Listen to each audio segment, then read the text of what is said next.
bitch, I'm still alive.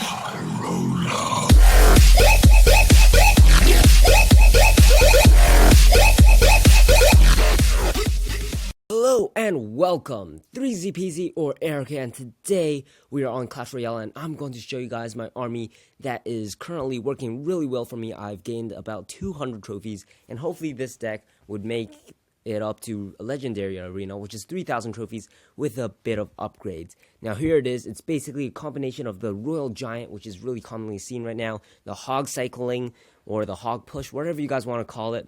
That's also really common, and the 3 Musketeers, which I've seen sometimes, but the other 2 cards are seen like basically in every single battle. Now this deck, well, you guys might think that the Royal Giant, I have no actual tank, because the Royal Giant isn't as tanky compared to some of the other things like Giants. My Giant actually has like about 1,000 almost health more than the Royal Giant, which is absolutely insane. Now I'm going to start showing you guys how this deck works. This first guy that I fight actually is using a Sparky, which is really scary. It basically one-shots 3 Musketeers and one-shots basically everything I put down except for my Royal Giant, but my Royal Giant isn't really going to do much on its own. So I have a really nice Hog Push with a Valkyrie. I decided to zap that so the P.E.K.K.A. wouldn't get some hits in. I get a really nice and fast 1-star on the left-hand side. Now over here, he makes a massive comeback with his gigantic push now that I have 0 elixir to deal with that.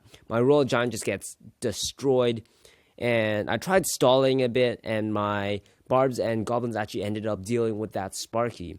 That Giant on the bottom left-hand side is just doing mean damage to my tower down there, which I didn't really like. Now at this point, I don't know why he decided to rush my right-hand tower, but he did it anyway, so I just put down my Royal Giant, and then my 3 Musketeers go down. At this point, it's all about who can 3-star who faster. Now he has the head start over there on the right-hand side, and that first tower is gone already. Now I decided to start slowing down the Sparky because that is absolutely essential, and I ended up getting the 3-star on the left-hand side. When you're fighting Sparkies, you really either have to take out the Sparky with spam, or you just gotta 3-star them before they 3-star you, which is kind of hard to do sometimes. Now, this guy is using the Royal Giant and the Inferno Tower.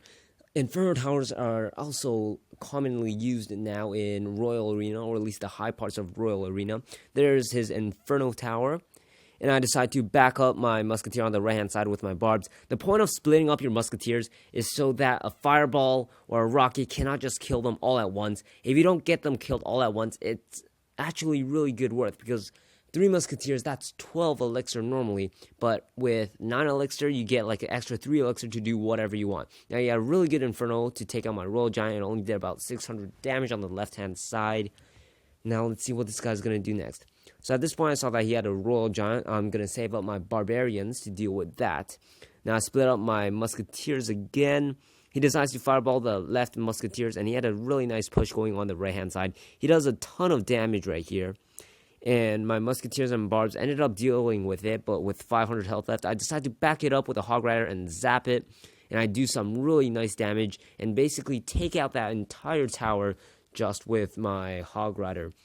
Now, down here, I just put down my Valkyrie and my 3 Musketeers. I really didn't want that Royal Giant doing anything, but it was too late now. But I had a massive push going on at the right-hand side, and I decided to go for that 2-star because he probably had 0 elixir to deal with it. I do a nice 2,000 damage almost on that tower, and I end up getting the 2-star with my Royal Giant right in the middle, sniping that tower from 6.5 tiles away, which is just insane. Now, this guy was using Balloon Freeze, Hog Freeze, stuff like that with a Bomb Tower, I think. Or he might not even have Freeze. But anyways, the Bomb Tower has been nerfed, and it doesn't really do much to my army, and I completely ignore that push on the left-hand side, basically. He did a good job of taking out my tower right there, and there goes down his Bomb Tower. Now, my Royal Giant will actually snipe the Bomb Tower, but without backup, it's basically really vulnerable, and he ends up missing my Musketeer, which just goes hands on that tower, end up arrowing the minion horde. Now, we're just both resetting. He puts down Goblins, I have no idea why, so he... Wait, he just put down the Hog Rider, okay.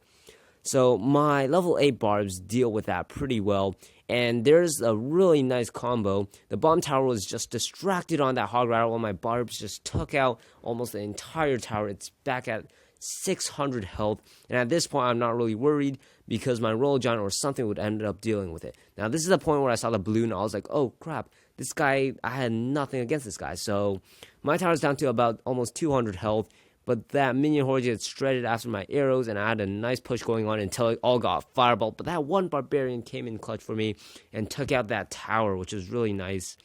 30 seconds left, he is definitely going to get that tower. That's what I thought, at least. And he decides to go from the right-hand side and fireballs that tower. I take out his push right there, and my Royal Giant goes down, my goblins go down, and basically if this raid went on for a bit longer, I probably would have 3-starred with so many troops at his king tower. Now to sum it all up, the Royal Giant is kind of like a tank. You almost always want to split up your 3 musketeers so you get more worth out of it, so they can't fireball or rocket down your 3 musketeers. And it also has a nice double lane push where you could back up both lanes. If one lane fails, their defense is obviously weak and they can't really push you properly. The other lane normally does like a good chunk of damage. It normally takes the tower down to half health. So if you guys enjoyed, please comment, like, and subscribe for another video of Clash Royale. And I'll see you guys later. Bye-bye.